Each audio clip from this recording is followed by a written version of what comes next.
welcome everybody to our presentation this evening entitled A Pathway to Navigating Geological Data. So during the course of the presentation, we're going to cover a few topics, starting with data management principles and their relevance to international reporting codes. Have a discussion on relational databases, talk about project data from start to finish, and using these data for real-time decision making, and then finish up with a discussion on the fourth industrial revolution and what this could hold, or what the future could hold for geological data management. So, who are we and why are we talking to you about data? Maeve and myself are both geologists by training, who for various reasons have ended up as data specialists.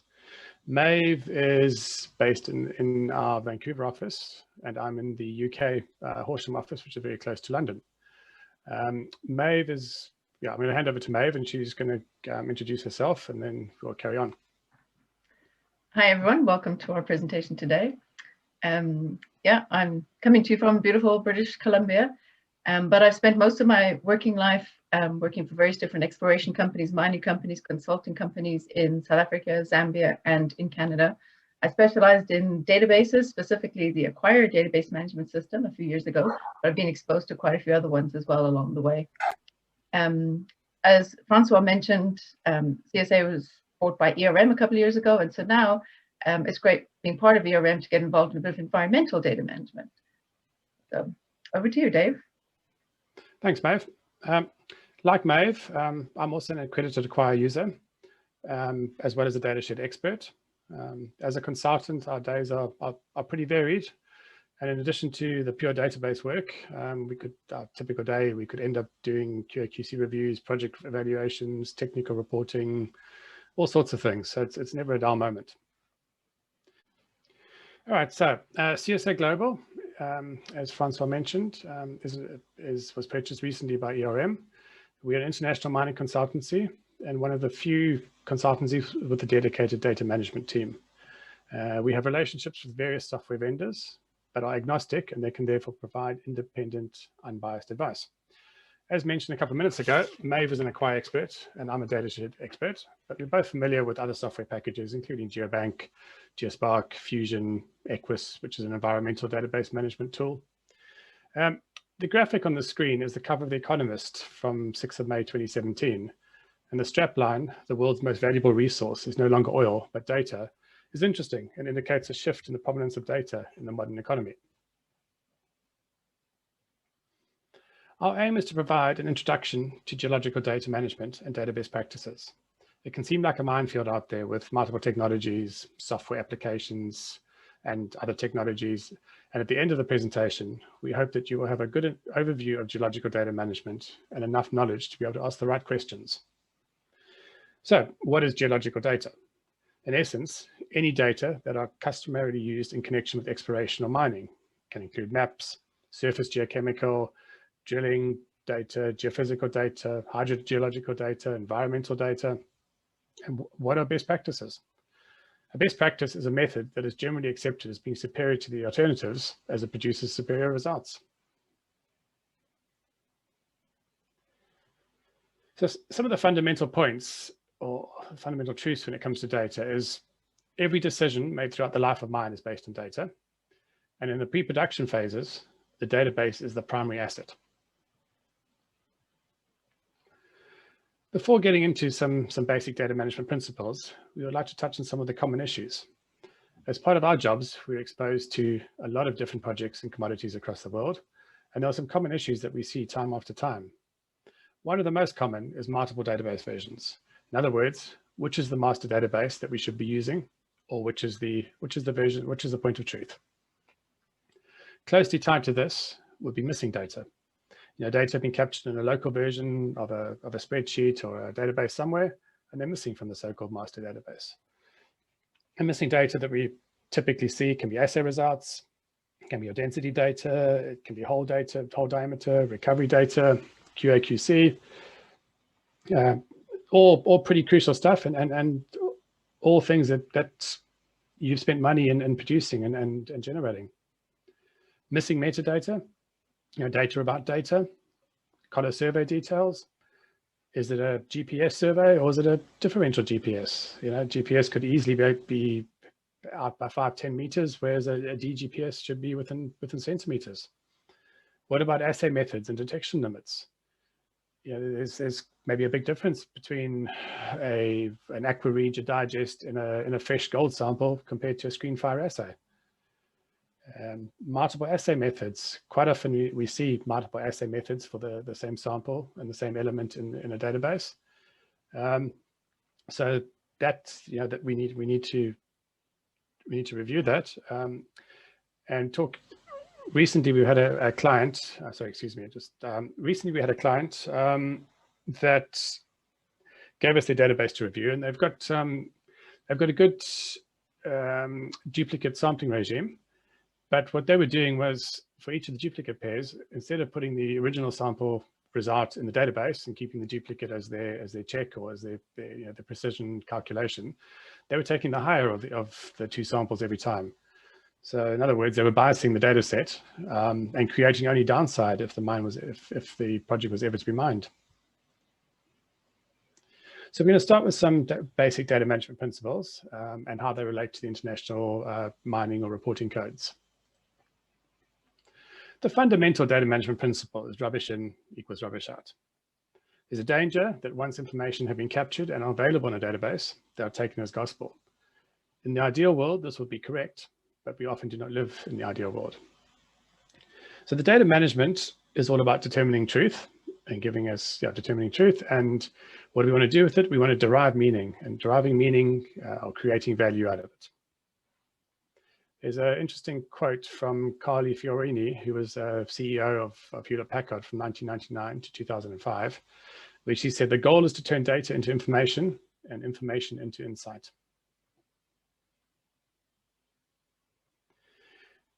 There's one of my favorite poets or authors is Rudyard Kipling, and I'm sure we're all familiar with the Jungle Book. And he wrote this, there's an excerpt from the poem on the left called, I keep 6 honest serving men. I keep 6 honest serving men. They taught me all I knew. Their names are what and why and when, and how and where and who. So we should ask ourselves these 6 questions. What is data management? Why is it important? When should it be done? How should it be done? Where should it be applied? Who is responsible? And if we can consider and come up with answers to these questions, we're already halfway there. So what is data management? In essence, data management is the process that's used to collect, validate, and store data to ensure that they're reliable and accessible in a timely manner, with the outcome or the goal to optimize the use of data so we can make decisions and extract the maximum value from it. And data management or database is typically part of data management, but it's not the same thing. The database is the organized collection of information stored in the computer, usually with some sort of software, some sort of database management system. Why is data management important? Well, as we've mentioned previously, data is the primary asset of most exploration projects. Every decision made with data during the course of the life of mine is based on the data, and the inadequate or uncertain data can adversely affect the reliability or confidence in any work.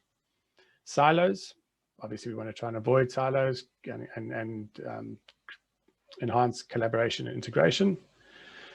But on the other hand, security is also very important. As much as we want to collaborate, we need to make sure that the right people have the right access, and that there's redundancy protocols in place and all those good things as well. Continuity, if a good data management process, if someone was to leave, even a key person, the replacement person just needs to slot straight in and carry on going. And the volume of data, we're seeing, and even in the course of my career, I've seen that the volume of data is increasing exponentially, and obviously with more data being created, it needs to be managed. When should data management be implemented? Effectively at the beginning, as early as possible, but remembering it's a continuous process as well. How should data management be done? Pretty simply, it's people, process, and technology. you have the right people using the right technology with a well thought out documented process in place, and that's how your data management is done. Communication is vital. You need buy-in from everybody, and crucially, it must be fit for purpose. A small early stage exploration project obviously requires very different tools from an operating mine. So it's not a one size fits all. Where should data management be done? Simply put, it should be done everywhere. But some of the considerations or thought can be given to when you collect data, do you want to validate it at source? If you can validate it at source, we can then sort out maybe a lot of those validation issues that potentially hang around. Where are data going to be stored? Is it going to be stored locally? Is it going to be stored in the cloud? And then also crucially, where will it be accessed? Typical projects these days are often projects are remote from where a corporate office is and potentially even the technical team. So you might have 2 or 3 centers or that are all trying to access the data at the same time. Who's responsible? Everybody must play their part. But saying that, defined responsibilities are important. You need a data champion of some sort. And one of the things I've noticed over the last few years is the increase in the number of CIOs, Chief Information Officers, so which is a very encouraging sign as well. Now, I'm going to discuss or mention an example of a data management failing. It's obviously not anything to do with mining or geology at this, but this is, I'm based in the UK. This was on a UK track and trace system. The article, the screenshot is of the BBC News article, which was in 5th of October 2020.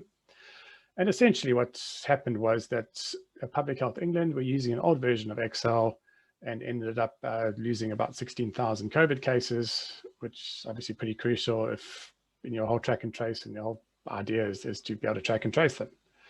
And the quote on the right-hand side is from the article, and it says, insiders acknowledge that the current clunky system needs to be replaced by something more advanced that excludes Excel as soon as possible. In other words, they're saying they need a database, and if they had the right data management process in place, this shouldn't have happened. And even though it's obviously not a mining related application, it's a real world application, and it's, I mean, potentially life and death. Reporting codes. I mean, what are the mining reporting codes?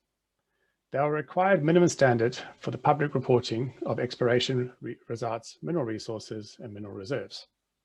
And they're based on a few precepts: transparency, disclosure, and materiality. In other words, anything that is material to the project must be disclosed, and must be disclosed in a transparent manner. And then its responsibility is given to a competent or qualified person. And the idea behind it is to protect investors, to make sure that any information is out there, so there's no unfair advantages, and investors are protected. Now, why? I mean, we could ask ourselves, why do we have reporting codes? And I think everybody's familiar with BRIEX. It's not the only instance of fraud or even exaggeration, I guess. And it's not something new. If we look at in 1556, Georgius Agricola wrote one of the first mining books. And in there, he stressed that a careful owner should, before buying shares, make a few checks and to avoid being the victim of dishonest sellers of shares seeking to defraud him. And that's why reporting codes came in. It's really to try and protect the investor. So the SIM code is the Canadian Institute of Mining, Metallurgy and Petroleum.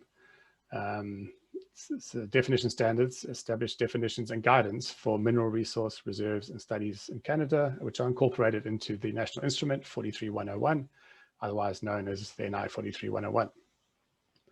Now, data verification is item 12 in the SIM code, and talks about the process of confirming that data have been generated with proper procedures, accurately transcribed, and suitable to be used, effectively data management.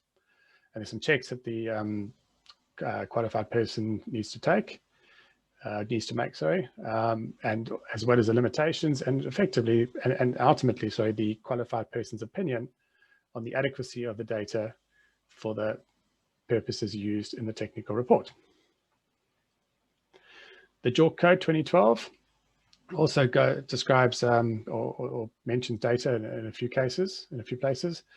The bolds or the bolding here are mine. They're not actually in the code, but the JORC code talks about the quality of data available and the level of confidence that attaches to those data. And then a little bit further down in the JORC code, you're talking about relevance and materiality. And this is particularly important where inadequate or uncertain data affect the reliability of or confidence in a statement of exploration results or an estimate of mineral resources or reserves. And then JORC Table 1, data is mentioned a few times. Under verification, is documentation of primary data, data entry procedures, data verification, data storage, physical and electronic protocols. Database integrity is measures taken to ensure the data have not been corrupted by, for example, transcription errors, and the data validation procedures used. And then talking about classification, again, the reliability of input data, the quality, quantity, and distribution of the data. Now, this is the wording from JORC 2012. SAMREC and PERC codes are very, very similar. Out of interest, the JORC code is currently being rewritten at the moment, but it's not going to be any less, or data is not going to be any less important in the rewritten code. And as an aside, one of our partners at CSA Global, Graham Jeffress, who's in the Perth office, he's involved in rewriting of the code. So relational databases. What is a relational database? And there's a formal definition, thanks to Wikipedia. The relational model for database management is an approach to managing data using a structure and language consistent with first-order predicate logic, first described by Edgar F. Codd, where all data are represented in terms of tuples grouped into relations. A database organized in terms of the relational model is a relational database. Great. What does that actually mean? Effectively, it means that a relational database has a model which organizes data into one or more tables or relations of columns and rows with a unique key identifying each row. The beauty of a relational database is that data can be accessed in multiple ways without reorganizing the database tables. Most relational databases use the SQL language, which is structured query language. And there's various types of relationships that one can have: one-to-one, one-to-many, many-to-many. Why use a relational database? Fundamentally, it's a single point of truth for your project. You don't have multiple versions or iterations of spreadsheets floating around. You have your single point of truth that everybody can refer to, and that is your primary or predominant company asset early on in any exploration project. Reliable, I mean, databases can obviously store very large numbers of records efficiently. They're scalable, they can start off small and become large, and data are accessible. You can search them quickly and efficiently. Security, you can control access and permissions. And crucially is concurrency. And this means that you can have multiple people at the same time accessing and working on your database, and potentially from all over the world, globally.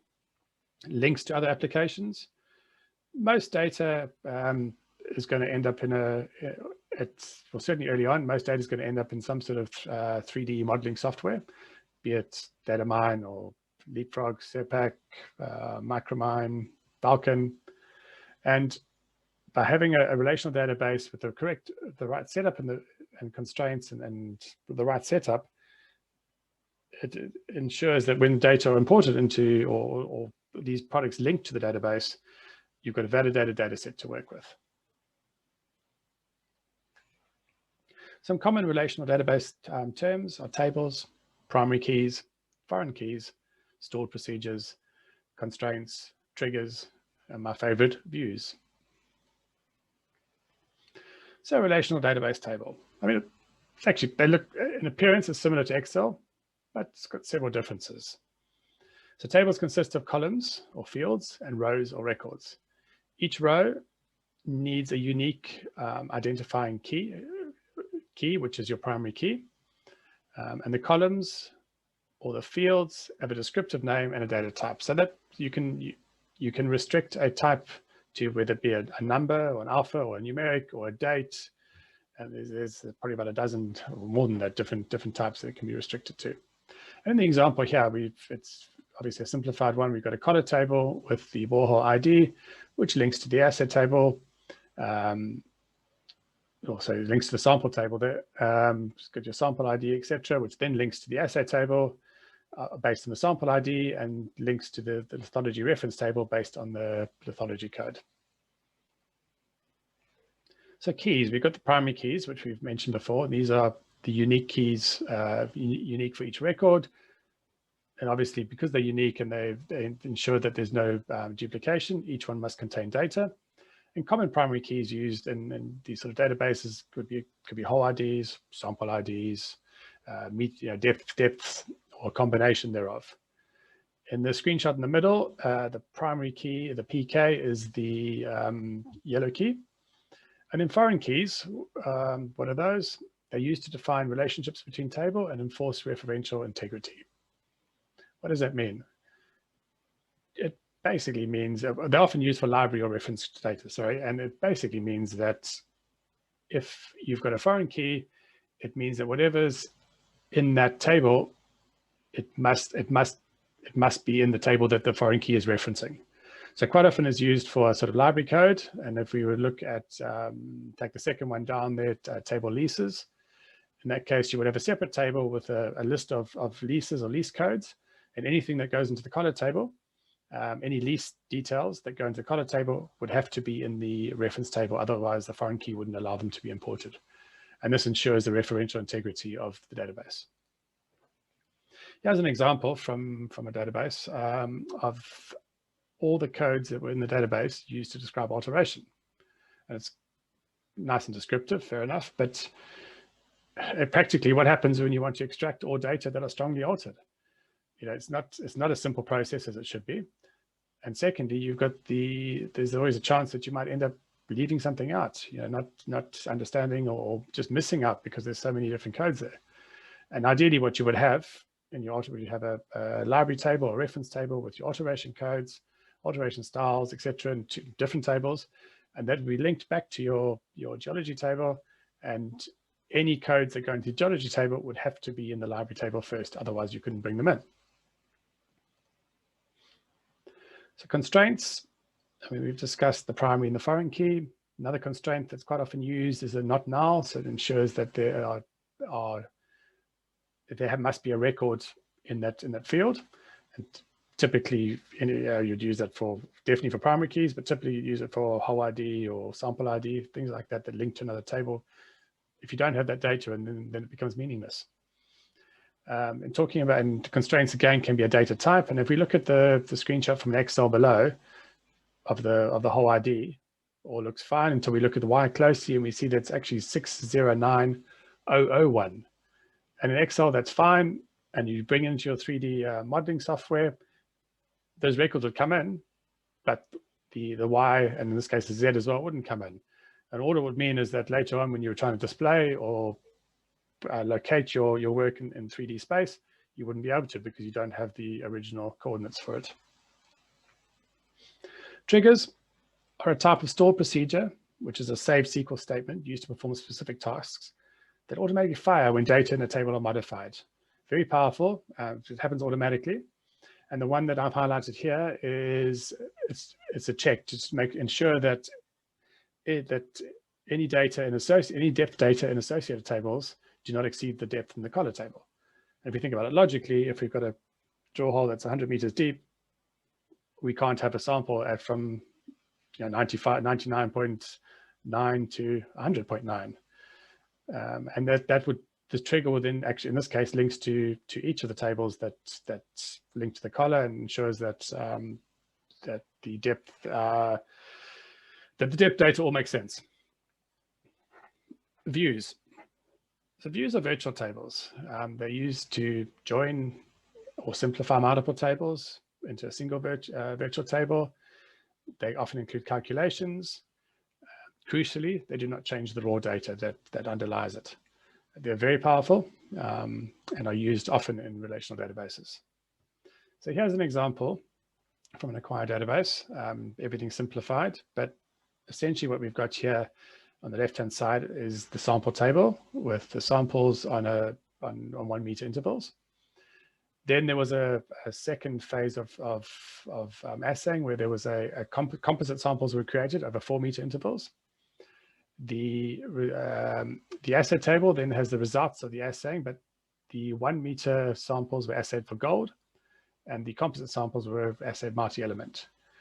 And the outcome, the requested outcome here was for one table, everything in one table, to include the gold and the multi-element. So with a view, we created the weighted average for the gold with the multi-elements next to it. So that was the outcome requested, done pretty simply through views and through a relational database.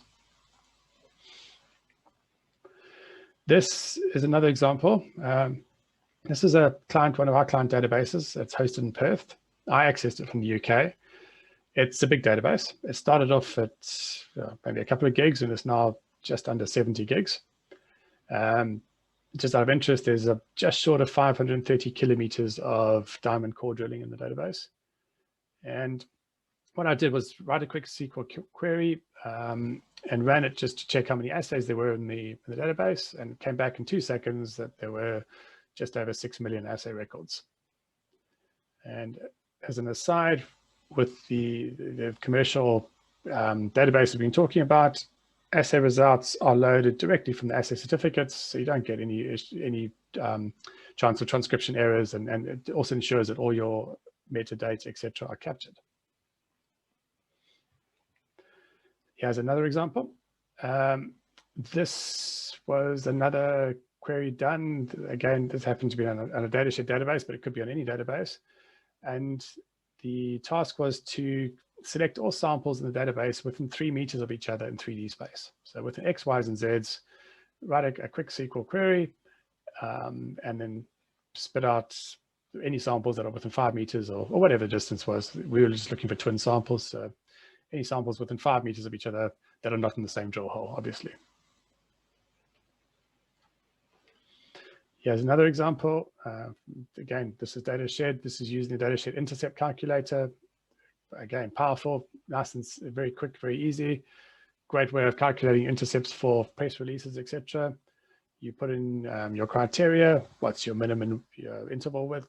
What's your maximum internal waste that you accept? What's your cutoff grade? Do you want to report any other elements with it?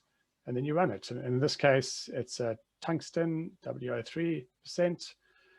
We can see the grades. The intercepts are starting at the top 3 meters at 0.612 with a 0.5% cutoff. And I chose, or we made sulfur percent as a co-element, and you've got 0.2 sulfur. Powerful, quick, and easy. Just to recap where we are in our agenda, excuse me, I'm going to be talking about the next 3 sections. And what I hope to do is, excuse me, just build on some of the things that Dave has spoken about in some of the slides that will follow. He's touched on how relational databases are created and how they operate, etc. And there's a lot more than what we can discuss in the time we have today. And a lot of that would be covered in the one-day course that CSA offers if anyone is interested in ever attending that. Dave also touched on some of the commercial solutions that are out there, and a lot of those commercial solutions make the most of these relational databases. And I hope some of our attendees today are aware of some of these solutions, maybe even using some of them. Now, we're not here to sell them, but just be aware that we are adept in most of them. We have working relationships with a lot of the vendors, and we're definitely aware of the commercial solutions that are out there. So yeah, if you've been paying attention, you'll notice that we used this graphic earlier on. Dave referred to this. While there's some correlation between a project lifecycle and the data lifecycle, the data is continuously being collected, going through a process of quality control, verification, storage, publishing. By publish, I mean being made available to use. And what I like about this graphic, it shows sort of continuous flow of the project and the data. Maybe I'm being a bit optimistic. But as Julie Andrews sang, let's start at the very beginning. So from grassroots exploration through to advanced exploration, one should be thinking about the data that's being collected. right? And answering those questions that Dave referred to, why and how, etc. But the needs of exploration and evaluation are going to be different to later on in the life cycle, and the requirements will also be different. Moving on into construction and production, other aspects that they refer to become relevant, such as the security and the storage, and reliability and quality data, which needs to be available because we're going to be using that data, right?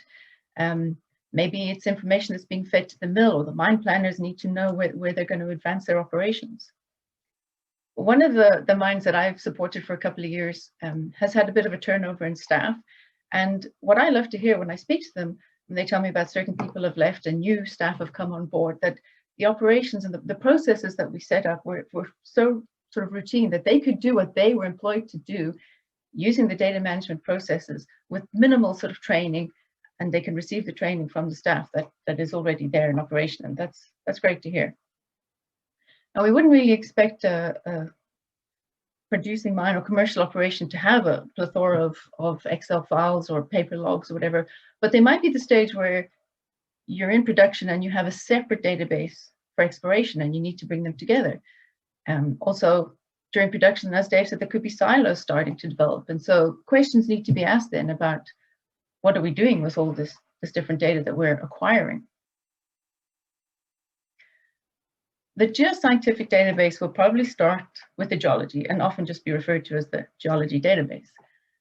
But we sort of expect the project to grow, we hope it to grow, and there'll be a need for data from other disciplines. So, for example, geotechnical, even during exploration, we could be collecting some simple geotechnical parameters such as RPDs and core recoveries. But later on, we want to capture more detailed geotechnical data. Can that geotech data be incorporated with our geology data? And then we start collecting hydro data and environmental and grade control. So when Dave said scalable earlier, we mean that our database must be able to grow and change with minimal disruption, minimal effort, and not too much cost involved. We wouldn't want to have 5 different databases for the 5 disciplines that are shown on the right of the screen there. And there are advantages if the data from these different disciplines can be combined into one, the geology database that we maybe started with, or we decide, our project has grown to the stage where we need to invest in a bigger solution. So if we're now implementing a new solution, if the data is coming from these different disciplines, if that data was collected in a good, well-managed database, then the process of importing it in won't be such an onerous task.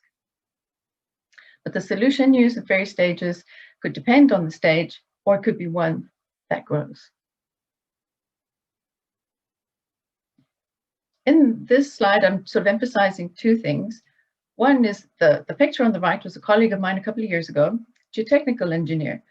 So he's collecting detailed geotechnical information. He's doing it digitally into a device.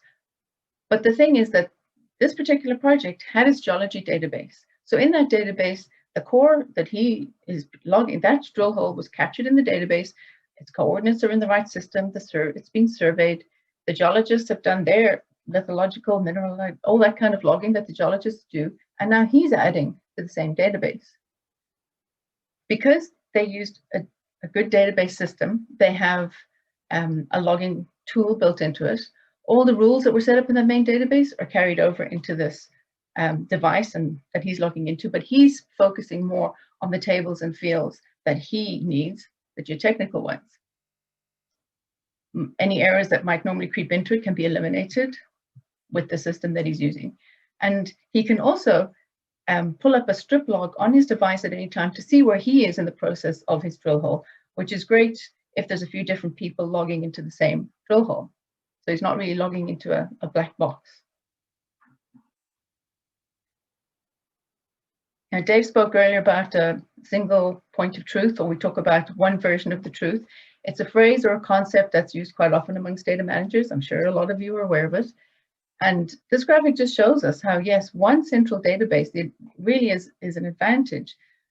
All your different disciplines can be interacting with the same one database real-time analytics, reporting. All these things can happen from this one central database. And it's much more efficient in terms of security, disaster recovery. We don't want to lose any of that data. And we're going to look at real-time data or real-time decision-making. So I'm going to show some dashboards with various graphics. And I'm going to show a little bit about blast hole data in the pit. At exploration, there's certain questions that we're going to be asked. Usually the drilling during exploration is based on the previous years, and we accumulate more and more as we go. But during the actual drilling season, you might ask the questions such as, how many holes have we drilled and where are we going? Are we hitting the targets? Remember the days when all the data was collected on paper logs, paper maps, and geos would gather in the evening and look at everything, and that was great. No doubt it still happens, and paper logs and records definitely have their advantages. But picture the exploration data, that the exploration project where the data is being captured digitally. It could be logged into the cloud. There's more and more solutions out there these days that are software as a service. You could be logging your data into the cloud. It can be accessed by anyone. You can be looking at various charts and graphics. This is just a simple pie chart showing drill holes per exploration area. If the data is saved in a well-defined solution, it's possible to display charts and graphs. This is just another one, maybe a question asked in exploration: how many samples have been taken? And usually during exploration, there's going to be that time lag before you get your assay data back. So that's not exactly what you're going to be looking at that time. You might even be asking questions about how much money has been spent. Now, depending on where your data is stored, it depends who can access these dashboards and these charts. If it's being stored on the web or maybe stored on the company server, the management team sitting in Vancouver or Toronto or wherever they are will be able to log in and look at some of these dashboards, look at some of these charts, get a picture of the data, get some strip logs, etc., etc. Note that these two quick examples I've shown of pie charts, I mention exploration, but they could be at any stage. They could be during production, and they could be all different kinds of data that are shown on those pie charts. Another aspect of a dashboard would be a map. Okay, it could be drill holes or surface samples that are shown on a plan. This is just a simple example of some drill holes shown on a Bing map, I think it is. But it's important to note that because these drill holes are plotting, it means their coordinates are in the right system. It means their coordinates are numeric, not like the example Dave was showing earlier, where you have O's or I's instead of zeros and ones. It's showing that our X's and Y's are not swapped. I'm sure many of you have dealt with that in the past. If we zoomed into the extent of our map and 1 or 2 points were way off, then we know something is incorrect. Maybe there's just an extra digit, in the coordinates. So it's just simple things, but we can do a little bit of QC. We can see how a project is progressing. In this particular case, our drill holes are color-coded according to whether a drill hole has assays imported into the database, but obviously it could be color-coded on many other things, depending on what the questions are that want to be answered. We, in addition to looking at charts and plans, we might want to look at the data that's being captured by our geos in the field or on a project. This is just a simple tabular example of drill hole data, the drill holes that have been drilled, the dates, and what their status is. Now, I could be sitting in the office and say, okay, that's great, all these ones are completed, but what is the other status of the drill holes? So in this example, I can group my data, drag the column hole status up to the top, and here on the right, you can see the different groupings of hole status. Either it's monitoring, or it's paused, or it's proposed, and I'm looking at this data and I can answer various questions. I can export it into an Excel file if I wanted to use it for something. I'd like to sort of stress that a lot of the things we're seeing here are not the work of the database, but they're because the data is in a well-managed database and part of maybe the whole solution that is being implemented. There's a fair bit on this slide, but it's just showing how these different aspects of dashboards can be linked to each other. We could have our base map with drill holes or surface samples, and we click on one of them, we see what it is, and then we jump to another aspect of our dashboard that maybe gives us some tabular data, shows us the drill cores, the pictures of the core. Maybe when we click on a drill hole, we're taken to a strip log, or we're taken to a area where we could select different strip logs. We can look at different maps, pie charts, different charts. These can all be customized, linked to the initial drill hole, answer whatever questions need to be answered. So moving on into production, as an open pit, many times sensor balls are put into the blast holes to, and after the blast, scanners go out to monitor these sensor balls. Where have they moved during the blast? So help reduce the ore that is sent to the waste pile, or the waste that is sent to the mill. This data can be fed into the database and continued monitored as mining progresses. Another example in the open pit, and I have a quote there from Ian Dickey at Kinross Gold. They use this where they're collecting their blast hole data in the pit on their cell phones. And then they go back to the main office, and the data from the cell phone is syncing with their main database. And in this picture, it shows there they planned their blast holes, everything they did, and then this one says synchronization complete. So great. So now that data is sitting in the main database. They don't have to wait for somebody to type in what was collected on paper, and they don't have to wait for somebody to maybe import the Excel files that they generated when they're in the pit. The data is there, and these digital solutions are advancing so that it's real time. The data is available for the people who need to use it. Another example in an open pit is the pit slopes that need to be monitored for movement and possible failures.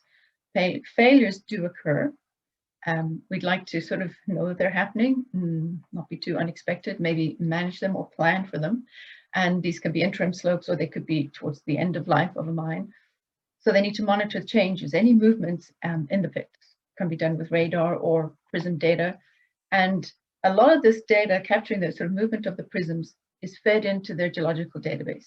It can be fed into a database specifically for this purpose, or into the main geological database, because this data can be collected over quite a long period of time, and they need to see the movement. Now, hopefully that movement isn't a lot, but they might set a threshold. So movement over a certain threshold, now it initiates some kind of response plan. They need to look at it. Again, in real time, we talk about APIs, which is Application Programming Interface. An API is a software that allows two applications to talk to each other. Now, lots of them are used in daily life, such as PayPal or booking travel. But for geoscientific data, you might have heard of ODBC links. ODBC stands for Open Database Connectivity. And it's a standard API for accessing database management systems, DBMS. So the designers of the ODBC, they try to make it independent of the database systems and the operating system and the application that's being used. So you might have an API to link your database to Imago or to Power BI. You might be sitting in your application and you're able to import that data directly from your geological database. So you're eliminating that need to export it from the database and store it and then bring it in, and is it the latest one? And some applications have a refresh facility.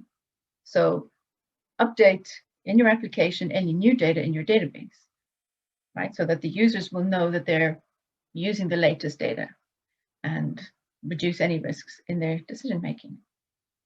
We're going to move on to our last section that we want to discuss with you about what does the future hold for all of us. And we're on the cusp of the fourth industrial revolution. Some people call it Industry 4.0 or 4IR in the literature, where characteristics of man and machine are beginning to merge, and human capabilities are being enhanced by genetic engineering. And to me, that sounds pretty scary. So the fourth industrial revolution is quite different from the three that preceded it: steam, water, assembly line, etc. And mainly because it will challenge our ideas of what it means to be human. Now, this fourth industrial revolution is building on the third, and most of us are still in the third industrial revolution, computerization and automated systems. The thing is that the new technology may not be evenly distributed globally. So Some areas of the world may be jumping into the fourth industrial revolution. Some are still on the third. I saw a post on LinkedIn this weekend about Microsoft Mesh that will enable people to interact holographically with each other.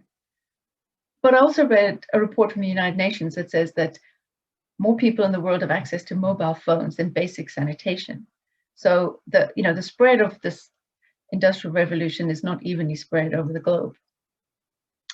And going forward, many of these technologies will influence us personally, but they'll also influence our professional lives, right? There's a period of rapid technological growth. There's a list here on the left of all various things that are happening, starting to become available. Some of you may know about all of them. Some of you may not, and that's fine. But strategically, it is important to understand all these core trends are going to be, driving opportunities over the coming years, and we need to sort of embrace these trends and innovation. And I'll refer to this list a little bit later, and I might even ask you if you know of any of them. But now you might be asking, well, what has this got to do with geological and mining data? Okay, so the fourth industrial revolution needs mining, and mining needs 4IR. But one example is and many of you probably know this, that many of the elements used in mobile phones are mined. And I think less than half of them have a recycle rate of 1%. So just to continue use of mobile phones, we need mining.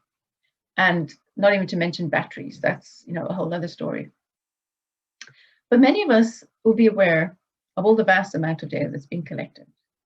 And with that, not coming up with a mineral discovery, right? You might have a large database with all the good aspects of a well-organized database, things that Dave has discussed. But has it told you anything? Have we advanced the project lifecycle?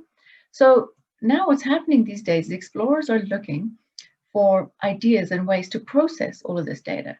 Dave also referred to the volume of data. What are we doing with it all? So for a while, machine learning, artificial intelligence were buzzwords, but they're starting to gain a lot of traction and a lot of support in the resources sector, and there's a lot of hype around them. Just for information, CSA Global has a machine learning expert, Adrian Martinez, and he gave a presentation or a short workshop on machine learning at the recent roundup.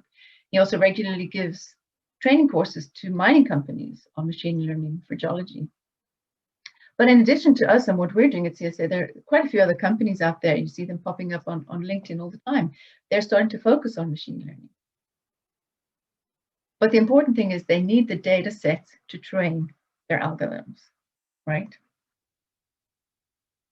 So when would you use machine learning to solve a geological problem? It's not just a buzzword. So machine learning sort of focuses on models that can access data and sort of learn from that data and then hopefully possibly make predictions on future data. And tedious, large, repetitive processes, this would definitely help, right? So if you're trying to classify lithologies or increase the performance at the mill and using large multi-element geochemical data sets, that would be a supervised model. If it's some kind of repetitive process, large scale, maybe identifying features from a digital elevation model at a planetary scale, then it could be a semi-supervised model. And when we want more advanced tools for investing data and maybe clustering, interpolating domains, then it would be an unsupervised model. Now, I'm not the expert here. So one of the examples that my colleague Adrian has dealt with machine learning is taking lithological descriptions. Now, I've experienced many times in my life, and I'm sure you'll all agree, how creative a geologist can be when it comes to the comments and the descriptions.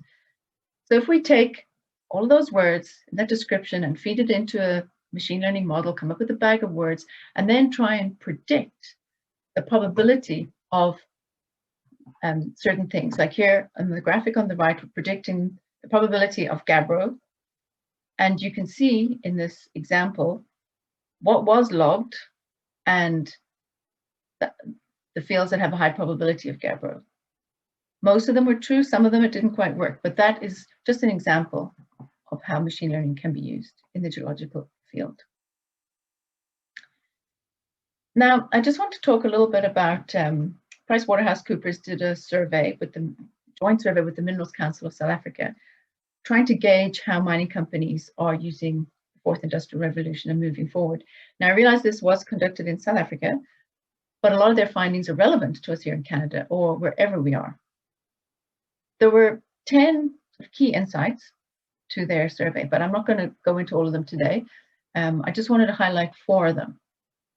Now, they characterize these companies into 4 different groups of digital novice, follower, innovator, and champion. Now, on the graphic, you can see the digital champion is the smallest group, but it was the fact that these digital champions and innovators are emerging in the mining industry is what they found really quite important. These digital champions have strategies in place. They are optimizing their operations and trying to reduce costs, and even looking beyond that to transform and share information across all their business functions. From logistics, supply chain, onboarding, each process can be digitally linked from planning it to executing it to visualizing it and tracking it.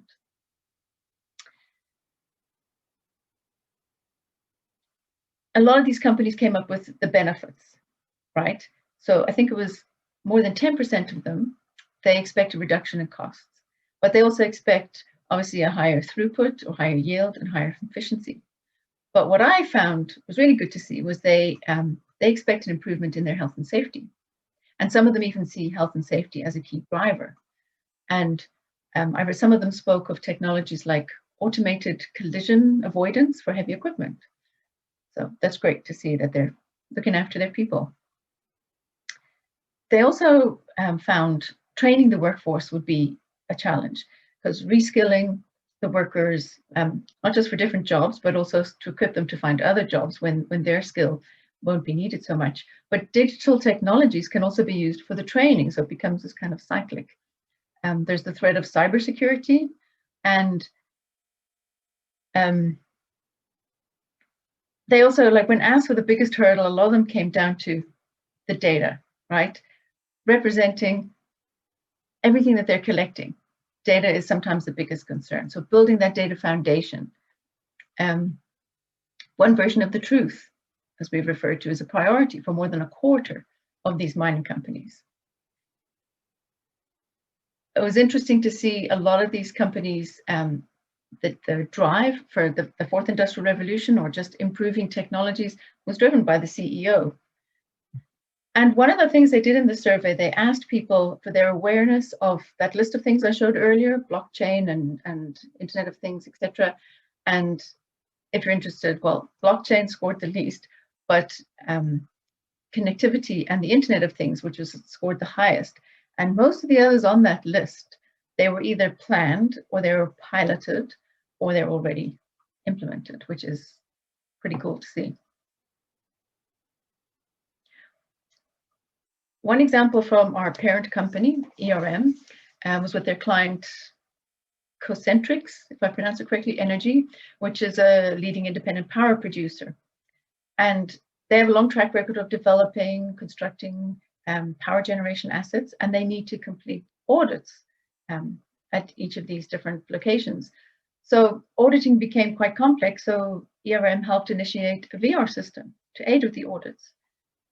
And you can see here how they leveraged the technology, and they saved about $270,000.